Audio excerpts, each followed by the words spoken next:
세련된 비판.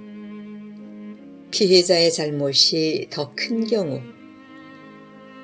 가족들 모임이 있어서 두 딸과 함께 지방으로 내려가던 중이었다. 승용차 뒷좌석에서 둘째 딸이 짓궂게 장난을 계속 쳤다. 그러자 옆에 있던 첫째 딸이 약이 올라와서 큰 소리로 짜증 섞인 고함을 쳤다. 하지 마! 나중에 알고 보니까 첫째 딸보다 둘째 딸의 잘못이 명백히 더 컸다. 그러나 저는 부모 입장에서 부모 앞에서 함부로 큰 소리치는 태도를 고쳐야 한다는 생각으로 고함지른 첫째 딸을 더 엄하게 꾸짖었던 것이다.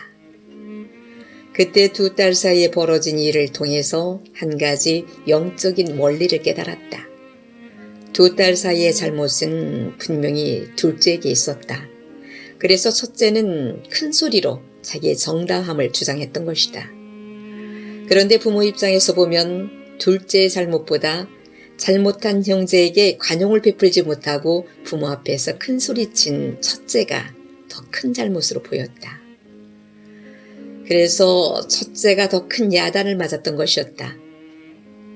하나님 앞에서 우리도 마찬가지다. 어떤 일에 가해자와 피해자가 있을 수 있다. 분쟁 관계에서 7대3, 8대2의 가해자와 피해자가 있다고 치자. 그런데 피해자가 가해자를 용서하지 않고 사방에 고함 지르고 떠든다면 하나님께서는 가해자의 잘못보다 피해자의 용서하지 않는 잘못을 더 엄하게 보실 것이다. 결국 하나님의 심판은 가해자보다 용서하지 않는 피해자에게 더 크게 내려질 수 있다. 그러므로 용서는 무엇보다 중요하다. 심판하는 권세는 없다.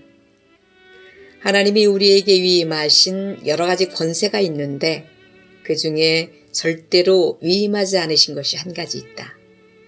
바로 심판하는 권세, 원수 갚는 권세이다. 심판하고 원수 갚는 것은 하나님께 속한 것이다. 잊지 마시기 바란다. 만약 인간이 나서서 심판을 하면 하나님의 고유 권한을 빼앗는 것이 된다. 곧 하나님을 대적하는 자리에 서게 된다. 복음 증거하는 사명, 사랑하는 사명 등은 우리에게 주셨지만 심판의 사명은 결코 우리에게 맡기지 않으셨다. 내가 심판하면 내가 스스로 하나님이 되는 것이다. 그것은 교만의 극치이다. 율법을 제정하신 분과 심판하시는 분은 한 분이십니다.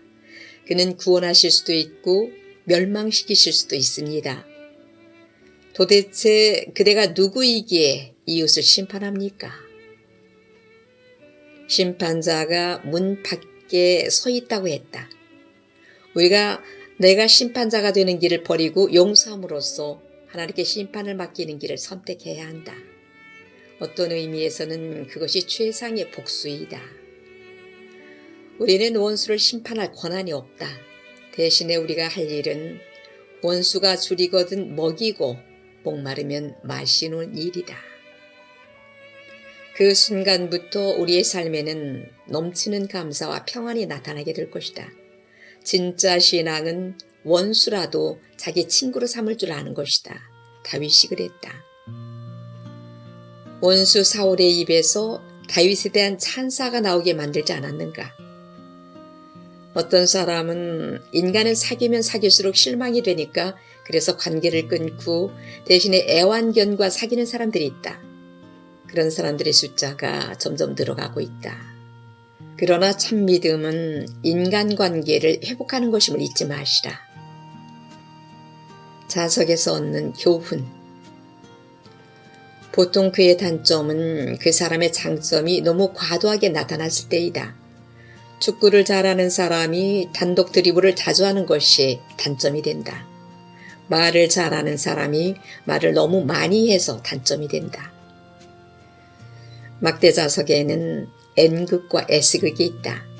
한쪽은 끌어당기는 힘, 장점이 있고 반대쪽은 배척하는 힘, 단점이 있다. 사람으로 비유하자면 장점과 단점을 한 몸에 지닌 것과 같다. 그런데 배척하는 힘, 단점이 밉다고 막대자석을 절반으로 잘라보자. 그러면 끌어당기는 힘, 장점만 남는가? 아니다.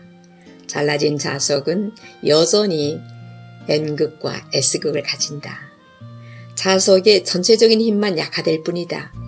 그러니까 남의 단점을 위축시키는 비판은 오히려 그의 장점까지 위축시키는 결과를 가져오기 십상이다.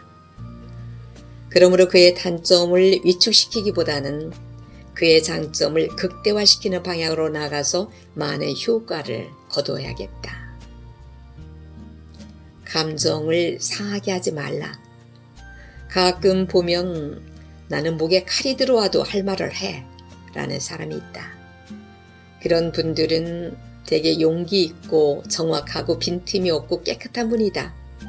그런데 목에 칼이 들어와도 할 말은 하는 사람 때문에 문제는 더 꼬이고 교회는 더 어려워지는 경우가 많다. 그래도 그분들은 자기 잘못은 없다고 생각한다. 내가 바른 비판을 했는데 무슨 잘못이냐는 것이다. 비판은 지혜롭게 잘하는 것도 중요하다. 아무리 바른 비판도 상대의 감정을 상하게 하면 비판의 효과는 없어진다. 머리를 여는 것도 중요하지만 가슴을 여는 것도 매우 중요하다. 감정이 뒤틀리면 이성도 뒤틀리기 때문이다. 사랑 없이 상대방의 약점만 찾아 비판하는 비판 중독자가 되면 안 된다. 올바른 비판자는 남의 허물을 발견했을 때 마음 아파한다. 그러나 비판 중독자는 남의 허물을 찾으면 기뻐한다. 우리는 누군가 비판할 것이 있으면 그 사람의 장점도 함께 생각하자. 그래야 그 비판이 건전한 비판이 될 수 있다. 예수님의 멋진 비판.